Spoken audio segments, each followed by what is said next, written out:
Welcome back to Our Alaska Calling. This season, we've been listening to stories of people serving across Alaska in places where faithfulness often goes unseen and where the work takes time. Today's conversation is about staying. My guest is Robert Scott, pastor of Dillingham Bible Fellowship. Rob and his wife arrived in Dillingham in 2009, stepping into a community that requires patience, consistency, and long-term commitment. Over the years, the church has grown both in people and facilities, but what stands out even more is the steady focus on the mission.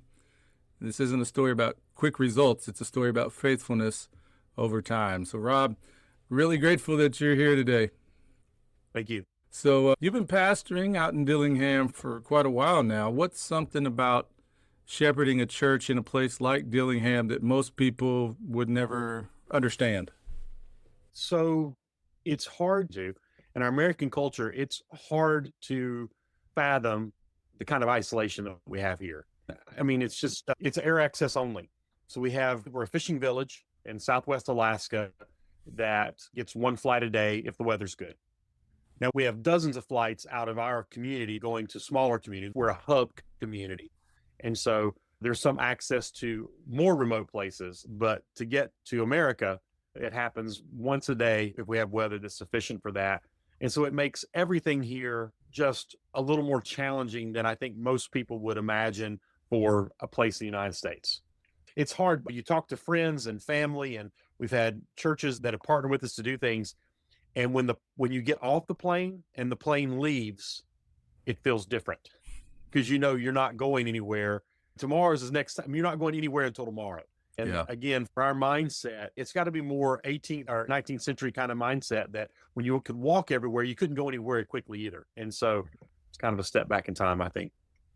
Yeah, and that tomorrow flight's not always guaranteed either if you get sucked in or it's too windy. Yeah, I mean, I just pray, how many times have I gotten phone calls because someone needs, many of you medevac, they need the medical assistance, and we're there, the airport's not open.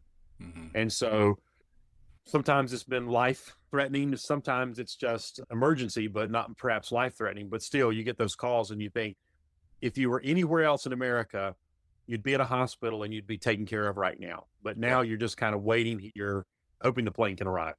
No. Different. It is. It takes a special mindset to live that out. So take me back to 2009 when you and your family first arrived in Dillingham. What did you think that season would look like? I see the smile appearing already. It's just the naivete that was there.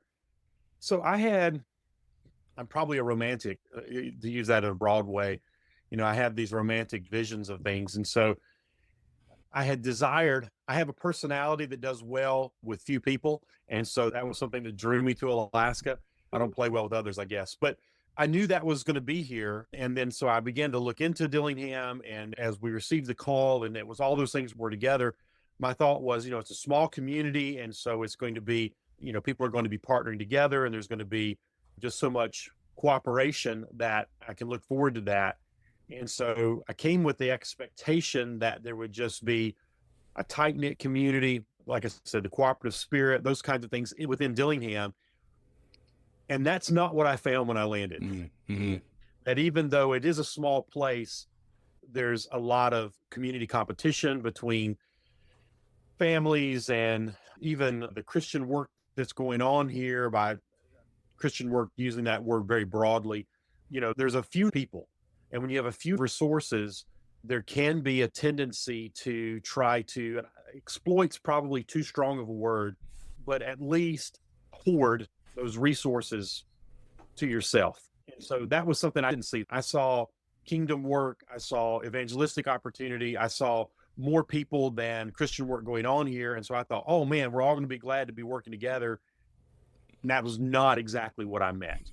And so that was one of the big things. All of a sudden I became a competitor, and I never thought of myself in Christianity as a competitor before. Like, it's not, I don't think of it myself that way now, but I certainly at that time, I'd never thought of myself that way.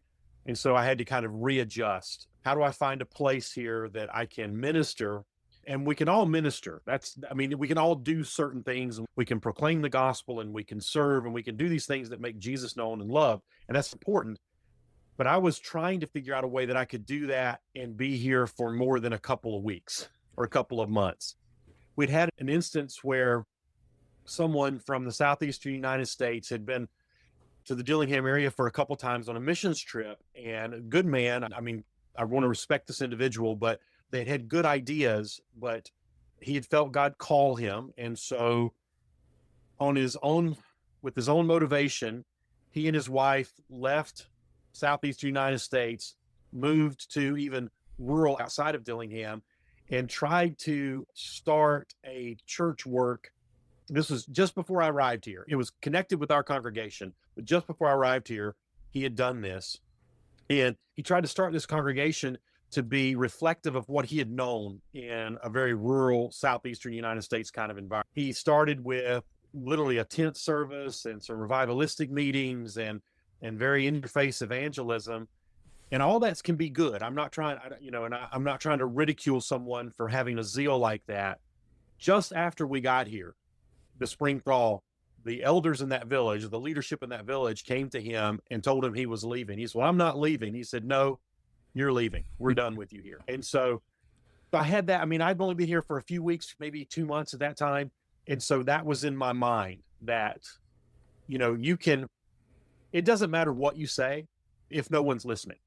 And so you have to operate in such a way to not compromise the gospel and not water down your ministry, but you have to cooperate with individuals where you can earn their ear, some way that you can figure out a manner which you can speak, not just to speak at them, but to talk with them. And so that was a pretty big awakening point for me and kind of shook me. I thought the instance of competition and then this realizing that there's the right way might not be clear, but there's a lot of wrong ways to take after this. And so trying to insulate myself from making some of those wrong mistakes. I can't say I've done that perfectly, but I've been here long enough to know that I was able to navigate some of those pitfalls with grace early. So yeah, that was great information when we were talking about coming up in 2019, trying to glean from folks who had been here for a while. And I think the best piece of information that we got from a pastor in Anchorage was, you just got to get up here and become an Alaskan. You can't figure it out from Texas. You just have to be here, live it, learn your community, learn the people, learn the culture. And then there are going to be instances, like you said, where I'm going to have to be a Jew to the Jew and a Greek to the Greeks and kind of navigate those, but not compromise on the gospel, So I don't see it as remote as you are, but it is a different. We can't just copy and paste ministry that sounds good elsewhere. It's totally different here. Well, it's a good reminder, Roy, not to take it off, but I think if Southern Baptists do some things well, and we ought to celebrate the things we do well, but we do this very poorly. We tend to think whole cloth too much. And every congregation is its own congregation. It has its own makeup. It has its own people. It has its own voice. Being able to use some materials, whether that be teaching materials, and I understand that there's some just logistical issues, but we have a notion that, I don't want to say platform because that word's bandied too much about, but we lift up someone that's had success, and they've either had success for one of two reasons. They've either created it on their own, which is worthless, or God has blessed this ministry with mercy and grace for this time because of the faithful service. One of them you can replicate, but why would you want to replicate something that's worthless? Yeah. And the other can't be replicated. All you can do is maintain gospel witness and gospel faithfulness in the milieu that you're in, among the people that God has given you, and it will be something that's going to be very different than anything else around it, and be okay with that. I feel like, what you said is the idea of bringing in Texas or North Carolina, where I'm from. It's good to hear stories of men and ministries that are faithful, but to try to replicate those, even in the same community, that can be pointless. Yeah. Much less communities that are so diverse and so different like ours. I would warn you men of trying to do that. I think that is inevitably going to be met with failure. And you can build something. The Bible's very clear. What we build with our own hands doesn't matter. Yeah. It's the things that's built without hands that matter. For sure. I've been cognizant of that, obviously, before I moved here. But even since then, I've heard people as a convention, as Alaskans, we've kind of said, well, these are things that people are doing elsewhere. And I'm like, dude, those are not on our radar here. Right. We might as well be speaking in Chinese. Nothing wrong with speaking in Chinese, in Mandarin, to people that speak Mandarin. Right. But if you don't speak Mandarin, it's no use. It's of no value. Yeah. So. Yeah, those statistics and those things just don't reach to the outliers and those variables that you can't factor in from a distance. You just have to, it comes with time and with patience and understanding. So that's what you expected when you first got here. You talked about that, kind of the difference. How did all that turn out differently than you expected? Well, I think one of the notions that I had was that I'd hoped to, kind of get involved in the entire community's life immediately. And I could have probably have, and I couldn't have, I did some of that, but it became so superficial that I Mm, think that it was ultimately destructive. Like I wasn't building rapport. I was maybe trying to force something. And so without using language that's pretty common today, within the first 18 months or 2 years, I became convinced that an organic approach to community was going to be more useful than a forced approach. Now, that doesn't mean that we didn't do very proactive things. It didn't mean that we didn't try to inject ourselves into relationships, into opportunities, but we let those relationships and opportunities develop along the lines of the relationship rather than trying to mete out some immediate impact. What can I do? When you're going to befriend someone, how do we befriend people that 20 years from now we're still these kinds of friends rather than, I need to make an impact in this moment. Now that's tenuous, right? There's yeah. because you can set your mind to doing something in the future and not do anything ever because you're always going to do it, right? It's always, it's not quite ready yet. We're not, the relationship's not quite there. If Mm, I say this, it might, I'm not trying to in any way encourage putting off ministry or service or the love and the natural camaraderie that we build, but just trying to emphasize building it naturally and genuinely. One of the things that became very clear to me early was that if I were going to serve here for my own sanity and any way that would be faithful to the Christ whom I love, I could never do that in any way that was at all inauthentic. So it's going to have to be, as I needed to be me, and I need to be the same guy everywhere. Like I need to be the same guy inside my house, the door's closed, as when I'm in front of the community at whatever event that I'm been tasked with leading. And to do that everywhere I go so that at any time anyone sees me, anyone speaks to me, they get the same guy. yeah. So I don't dress differently. I don't put on airs. I don't guard my language. I don't talk about Jesus some places and not other. I mean, I try to be as much as I can. I have forced myself to be one guy. And for me, that's always hard because I come from I had a group of buddies that I ran around with. And then of course I have my family and then I have older men that were very good to me, but I just would become all these different kinds of people. And I would speak to them in ways and there can be some usefulness in communicating that way, but it would be hard because the guys would, if someone in this group had seen me and someone in this group had seen me, they might have thought I was hypocritical. I don't know that I was, but I think that they might have considered that, like you're wearing a suit today and normally you got elbows up to elbows in grease. It doesn't seem to comport. And so here I just real quickly, I came to the point that I'm just going to be me all the time. And so I know that sounds kind of silly, but maybe sounds kind of like, well, yes, of course, everyone's that way. Maybe I just, I'm ready to go all the time. And so that's been a like the thing that I'm after is that you can be who you are following Christ wherever you are. It doesn't take you don't need to be like me. You need to be like the Lord Jesus. And we want to fashion our lives into that. If something I do impresses you and you think that would be more like Christ than you are, man, I'd be honored to help you be that way. But know this, you don't need to speak a different language. You don't need to wear different clothes. You don't need to eat different food. In a culture where we're kind of all mingled together, I want you to take all the tradition that the scriptures demand and none of the tradition the scriptures don't demand and just be your authentic self. That's been pretty helpful. So in our community, I'll give you a quick story about this. My wife was in the community and someone walked up to her and they said, would you please tell your husband not to come to my house anymore? And we tried some visitation. I tried doing some things like that. But in our community, that's just not a connector. I mean, if you knock on someone's door, they want you to have been asked to come, not just show up. And so I tried that a little bit, but this is several years into it. And my wife said, my husband, yeah, your preacher husband, he came to my house and he just keeps coming. I talked to him one time. I don't need to talk to him anymore. She said, my husband did that? Yeah, he came over. What does my husband look like? And she said, well, he had a suit. Well, that wasn't my husband. He's not wearing a suit. Come knock on your door. that's got to be another minister or evangelist here in town. And so, but now everyone knows that, right? It's like now we've been here long enough. It's kind of like, this is Rob, this is Pastor Rob. And I don't want to be like Little House on the Prairie, but a little bit like that, where that's Pastor Rob and everybody knows me. And, I'm grateful that there's been some confidence, communal confidence placed in me. We pastor, and this is probably beyond the scope of your question a little bit, but one of the things that happens is, and this happens everywhere, is that you have a church, that is, you have a covenanted, committed people. But in addition to that covenanted group, you also have a congregation that attends. So you have people that attend, but they lack the commitment. Maybe some of them are not yet believers. God's not saved them. Maybe some of them are Christians, but they've been, for whatever reason, they have excuses or reasons that prohibit them or inhibit them, at least, from joining that church. Well, in Dillingham, we have those.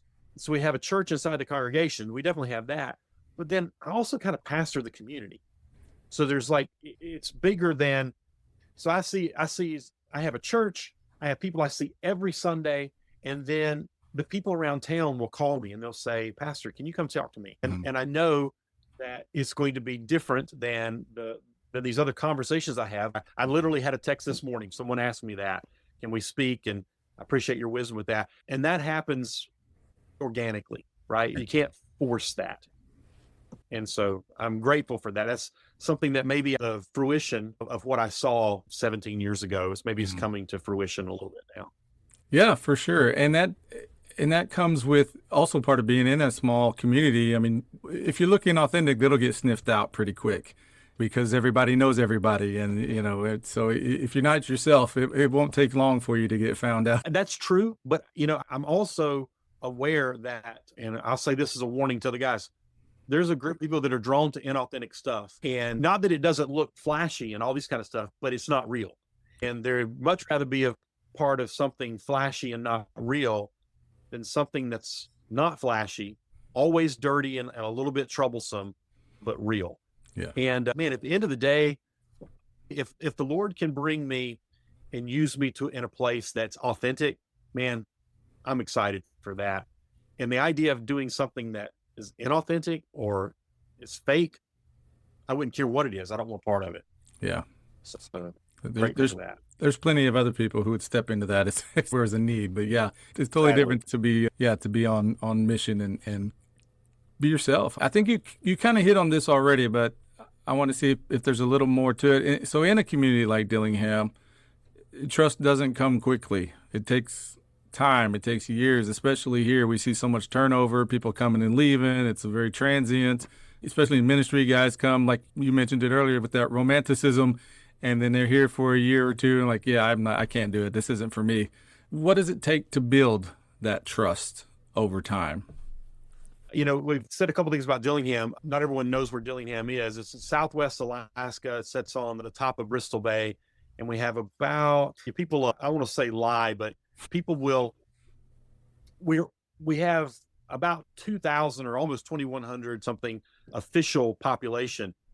But there's a lot of Dillinghammers that live around the state, but they either have a home or they have a place in Dillingham. I would bet our year-round genuine population is less than 1,500 people.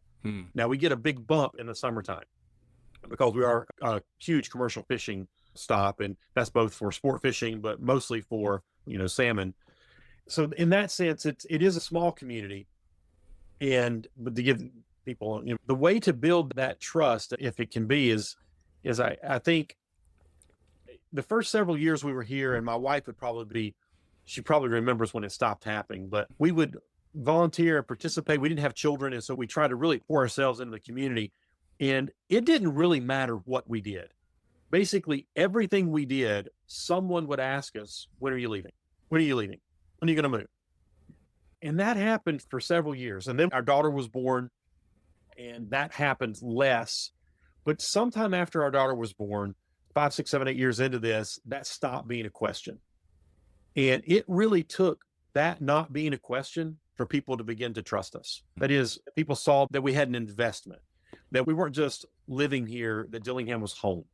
Yeah. And I don't know exactly, making that transition from existing somewhere to investing in somewhere was critical. It's something that I've tried to help people in our community do because, everyone has, and I'm confident I do as well, but there's a sense where people have an inflated view of their own generosity. And our community definitely thinks itself to be super generous.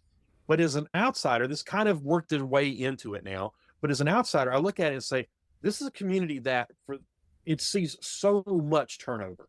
So our two primary employers are the hospital and our school system. Those are just the nature of rural Alaska, pretty normal. Hub community. The Southwest School District is located here. We have a high school, elementary school, and then the Hub Hospital is here. And so as these things are together, they're the primary employers, and people that work there typically work either hitches or contracts. And for Alaska, we all talk about hitches because people work, 2 weeks on, 2 weeks off, 3 weeks, 2 weeks, whatever, just back and forth. And they can do that for some time. But like you know this in the Kenai, I'm sure you got people that work on the slope or do hitches around Alaska. If you work hitches, you really don't live anywhere because you're just back and forth and you never get your feet set before you're taking off again. I've got guys that say, well, I get half the year in vacation because I work on the slope. They 2 weeks on, 2 weeks off. I'm like, but do you really? I think really you're just moving all the time. And so by the time you get back, you're so tired and you do a couple things. And so you end up burning yourself. But those hitches, they keep you from being in a community. So if people working here half time and live somewhere else, those aren't community people. Or people will be on a 1 or 2 or 3 year contract, and that happens at both of those places. And so they know that you're signed on to a contract. You live in a rental home. Well, so how invested do you become in someone that the person before them was here for 2 years and they left? Yeah. They took their children, their family. And after a certain time, after you pick that scab off over and over again, it just kind of scars up. And so there has to be a sufficient investment of time and involvement to establish that trust. And I think you can do some things that will hurry that along, and you definitely can do some things that will prohibit that. Like you could be fake, but until you get involved in the community, until the community sees you as being a part of it, and this is in a community that, again, like I said, they're not particularly inclined to want people because they get hurt with this every time, and so it just takes a while. Dillingham is fortunate because when we first moved, I don't share this with everyone, but we first moved to Dillingham. My wife, our goal was maybe to be in Dillingham for a few years, like 5 years. That was our goal. And then to move somewhere remote. Somewhere around year 3, my wife shared with me, this is sufficiently remote for her. Whatever we thought God might do with us, she was making sure I understood that God had encouraged her this was remote enough. But there are more remote places in Alaska where villages, they number in just 200 people or less. A lot of villages like that. But that's even more the case. So you're trying to build trust, and you come into these communities, and that's, again, very difficult to understand from outside. So you come into one of these communities, and so we're just men. We want to work. We want to provide for our families. We want to sustain our community. So you come in, and you might take a job. But that community only has 8 jobs. Yeah. And now you took one of them. So you've taken 12.5% of the workforce from them. Not to say that anyone in that community would have done the job because it was open. Right. So it wasn't like from someone, but it appears that way. Yeah. And so you have to be really cautious that what you're doing is giving. Man, that is a hard thing to do just constantly. I feel, and that's probably the right word. It's not real, but it does feel that way, that I give. That's all I do is give. And everyone around me takes, because if I start taking anything, there's a rejection. And I think the rejection, again, is not so much just animosity towards me, but it's animosity towards this system that sees people come and take and remove from them. And so they don't trust people very quickly that do that. That the more that you can give and just give freely, you open yourself, you make yourself vulnerable to be hurt, those kind of things. That's the way that I think I've seen the relationships grow quickest and form deepest. Now, don't misunderstand me. I get a tremendous back from our community, and people are gracious and good to me. And I'm not out giving the whole world out here. That's not what I mean. But I mean, of ourselves, we have to be willing to be honest and open to give away those things. And that's a little bit different than where I've lived elsewhere in the United States, is that relationships are always kind of, give and take. That's not here. I find that at least initially, and then they're just give. And it's not entirely that's not because the culture here is entirely selfish. That's not what I mean by that. It's just that there's been so much hurt. I have a hard time fathoming that besides your family, that the predominant number of people in your community, you only know them for a few years. But now I got to admit, I think that's kind of affecting the rest of our culture in America. I grew up in a community that had the same physician, and then his son became a physician in that small community. So for 2 or 3 generations, that was the only doctors we knew. And everyone went to the same doctor. And so you had a great deal of confidence in your doctor. It wasn't like you just saw another doctor, Dr. Tuttle, he's the man. I mean, that's the guy that's going to get you through this. And he had delivered your uncle, and then he had delivered your cousin, and then he delivered your nephew. And so, and so you have a great deal of confidence. And then I moved out, man, we don't have that or anything like it. So I was in struggle. Yeah. I didn't have this question prepped, but what you're talking about leads me to think, so of all your time being here and being involved with the Alaska Baptist Convention and all those things, you've seen a great number of turnover just in ministry too, and in pastors and pastorless churches that are in our convention. Do you think that, I know it does, but how much do you think all of those things you just talked about leads to ministry burnout in Alaska? Because you've got the distance, you've got the isolation, you've got the communities, you've got the always looked upon as an outsider, the giving. All that being said, how much do you think all of that factors into why we have such a high turnover rate in ministry? I do not. So again, most of what I understand is anecdotal, but I've been here a while. And so it's hard to believe that 17 years is among the most tenured pastorates in Southern Baptist in Alaska. And it is. And so, and with that, I've been able to befriend a number of people. And so I get these kinds of phone calls. And so Alaska has a perfect storm of things kind of coming together, right? And certainly that is among the contributors. Pastor burnout's an issue everywhere. It's not like it's only in Alaska, but there are things about Alaska that exacerbate it. And that aspect that I just mentioned, you just asked about, that's certainly one of them, the idea of that kind of isolation and giving and putting out. But there's other things too. I try to remind anyone that will listen, I will remind them that you serve an audience of one. I've heard that from a number of wise men before me, but that the moment that you serve anyone but Christ, you open yourself up for burnout, because he's the only one that won't fail you. He's the only one he'll never take advantage. He will never leave you. I mean, he is the King of Kings, and he calls you to be a servant. And as you serve him wholeheartedly, it's amazing the energy you get to continue serving. All right. Now that I've said that, I can't always keep my eyes on him. And I look at him and I think, he's so beautiful and so wonderful. What a savior we have. What a gift we have in the Lord Jesus. How can others not long to serve him in the same way? And they don't. And so that brings burnout, isolation from good brothers like yourself. This is wonderful. I'm glad to talk with you, and I'm glad to speak on the phone, and those things are good. But man, just being face to face with someone and having opportunity to pray with each other and to hear from each other and build relationship and ask hard questions, hold ourselves accountable. I think one of the things I've witnessed by burnout, some of the things I've seen guys that get here and they put their own discipleship, they just put it away. Yeah. Like they don't pick up their Greek New Testament anymore. Their commentary sets are like, and I love John MacArthur, but they'll have a John MacArthur commentary set and a, Broadman Bible commentary. And that's everything that they'll read for their sermon preparation. And they're not investing themselves in theology and history and all the things that God has taught the fathers that go before us. And brothers, you can make your own island. The more that we invest ourselves in what God has taught others, that minimizes that kind of isolation. I'll tell you something no one wants to talk about, at least no one in our leadership has talked about much, is that the cost of living in Alaska is it boggles the minds of people. And even in a talk like this, people will hear you and I speak about this, and I'm sure they've heard others say, but the idea that we pay $12 a gallon for milk, or that hamburger meat is $11 a pound, or that right now with the fuel surcharge, we're over $2 a pound for air freight from Anchorage. If you bought a gallon of milk in Anchorage, it was like $4.50, something like that. I don't know exactly, but $4. Yeah. It weighs 8 pounds. So now you're $16 plus your $20 to get it shipped out here to you. And it might be here tomorrow, and it might be here in 3 weeks. And so that kind of expense is just not on radar. Now, people in Alaska tend to make higher wages than people elsewhere. That's true. But there's not necessarily wages commensurate with the cost.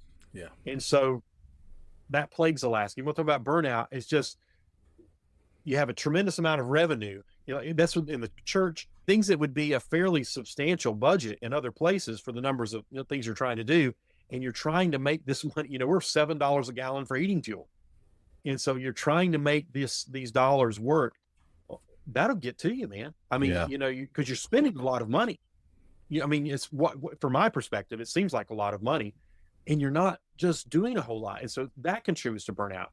Another thing that we don't mention very often is there's a disproportionate number of Alaskan pastors, and this has changed. This has trended, but when I moved here and for the first decade, guys would retire from the lower 48 and then they would pastor here. And that sets you up for a few things. First, and I mean this with respect, but it reminds us that not everyone that's retiring is up for learning a lot of new stuff. All right. It's just, that's not the time where they're invigorated to do things differently. A lot of times they have things that they've done and they've been faithful men. Yeah. But they come to a new environment and that just doesn't translate. And Right. so else that, and you can beat your head against the wall. That'll bring burnout. When you bring a guy that's retired here, you're 70 when you start your ministry here. And I love 70-year-old men, but guys know your ministry is almost over when they start. Yeah. And so those are all challenges. These are things that in Alaska they amplify those kinds of things. A burnout's real, but I think if we can encourage men to stay on task, stay focused on what you're doing, and not stay focused on the administration part, not stay focused on building the building and all those things. But if you could stay tasked on being a servant of one, an audience of one, and bringing other people into his audience, then that will go a long ways in keeping the burnout away. But yeah, there's a reality to it. And I got it, man. I'm not trying to, I have bad days, bad weeks. Shoot, I probably had bad years, but I have been fortunate in that. I've not wallowed in that. I'm always trying to go forward without building too much in this. As we look at our fathers that have been before us, it is amazing to see how many faithful ministers, how many guys that we would raise up today, how burned out they were. We see it in God's prophets. We see it among his disciples. We see it among our forefathers in the ministry. Brothers, we just have to take the burnout, understand that it hurts, but that it's not unusual, and keep moving forward. Yeah. It's amazing how burnout will go away if you don't stop moving. You just keep going. It'll eventually go away. It'll come back, but it'll eventually go away. Just remain faithful. And like you were talking about when we started talking, we lean into the one who provides the strength and the stamina and all those things that we just can't produce on our own. And if we do, it's short-lived. It won't sustain us. Last question. Looking back now from where we are today, what have you seen that's maybe been something that wasn't your typical learn from seminary type of thing that you've learned through the school of hard knocks, so to speak, in Dillingham, that you've actually seen that is producing fruit in your church? Yeah, that's a good question. I can tell you that seminary for me I had not been a Christian very long in seminary. And so for me, it was a glorious, wonderful time. I just gotten married. That was just, if I had a high water mark in my existence, it was around seminary in the year or two that followed that. Just really, God bless me in that. And there were a couple of men that were useful in telling me that seminary is wonderful to prepare you to be a Christian, but not a good device to prepare you to be a minister. Churches prepare men to be ministers. Yeah.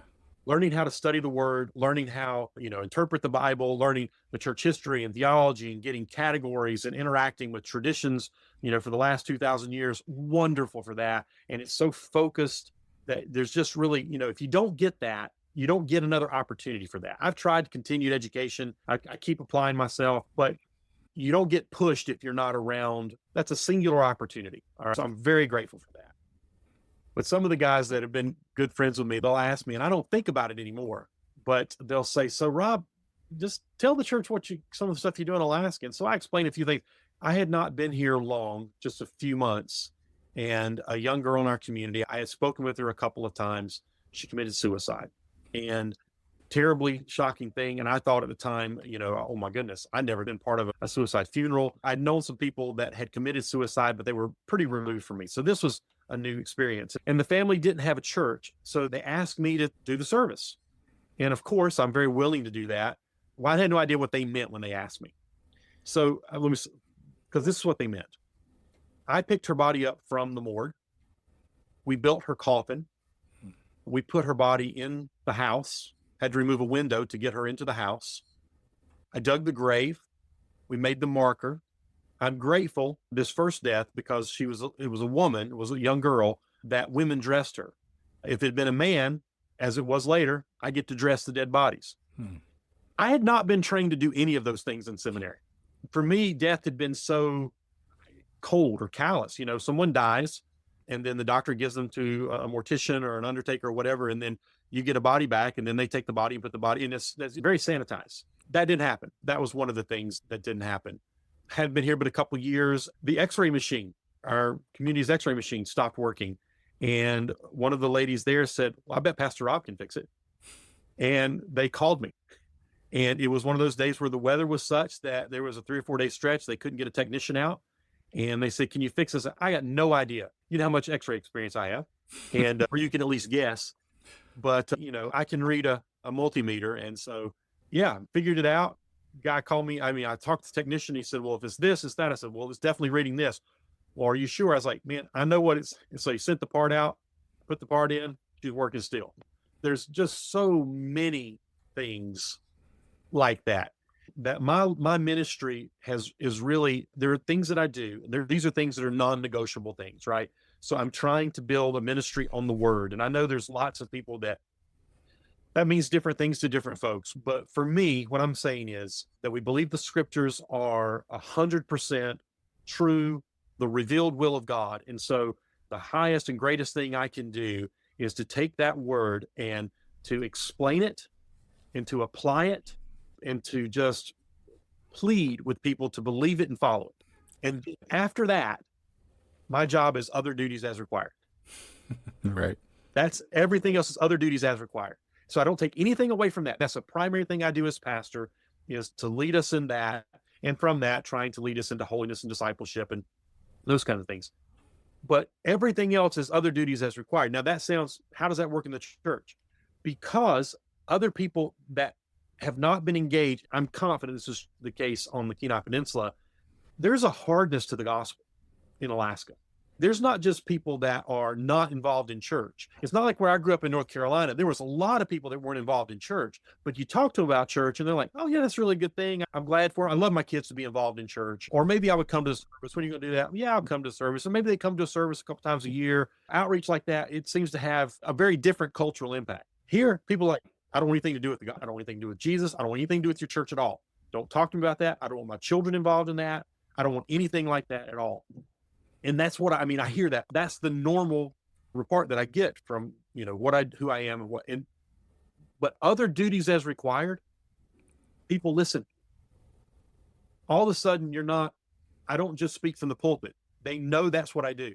I'm in a small community. Everybody knows, they know when they come, they don't know what I'm going to say, but they know where I'm going to say it from. And they're going to have some confidence that what I say is actually what the Bible's teaching. But now people will come to hear that because I dress their sons when they die. And I've dug 6-foot holes when the ground is frozen like concrete. Because when marriages are absolutely melting down and they're at odds with one another, you'll meet with them for days and weeks trying to bring some type of peace to people that they never would talk to you. Yeah. And you do that over and over and over, and then they'll listen to you. And I know that sounds like, contrived, and people say, well, man, it'll work. It just takes all of you. Yeah. So if I could bring this full circle, the isolation in Alaska is so detrimental to our relationships in so many ways. But that isolation keeps us from doing anything else but relationships. And so if you'll pour that into it, it can come back and kind of work against itself. Yeah. And so that isolationism has been useful. And I just seen that. And I have now, it's been enough time that our congregation is doing, that's what we do, right? You just give into other people. And we've had in the last just few months, we've had, if you called me 6 months ago, it probably wouldn't have been this way. But in the last few months, we've got several people that are very involved now. They're in the congregation. They're not in the church. I'm reasonably confident. One of them is, well, I'm confident one's not a Christian. I'm suspicious maybe one is. But these are people that were very anti-gospel just a couple years ago. But after enough time, it's like, dude, he's not doing this for money. He's not doing this for somebody to say thank you. He just does this anytime I call. Anytime I call him, this is what he does. Anytime I call them, that's what they do. They just do this for us. And anyways, in a world where that's increasingly not the case, where people are more and more selfish and self-centered, I think that opportunity for serving, not separating from the gospel, but doing that and then acting the gospel out, has been the most effective thing we've done, man. Nothing new. I suspect this. I suspect that men that will pastor churches and focus on the word and have a ministry of the word and then be authentic, I think you can find success with that anywhere you go in the world. Oh yeah. It's not just my model. I think you'll find success with that. It'll be slow. You know, it'll be a slow success, but or fruitfulness, whatever. But yeah.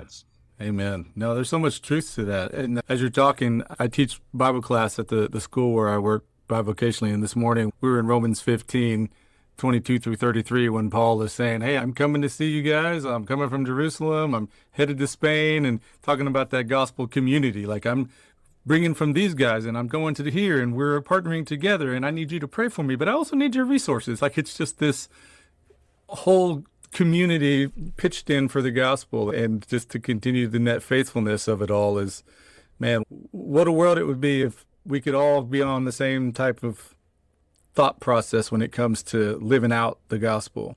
Amen.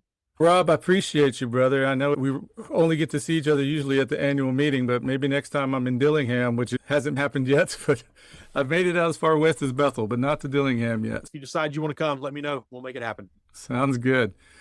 Faithfulness like Rob's doesn't just happen quickly, but it leaves a lasting impact. So not every story is fast. Not every result is immediate, but over time, faithfulness builds something that lasts.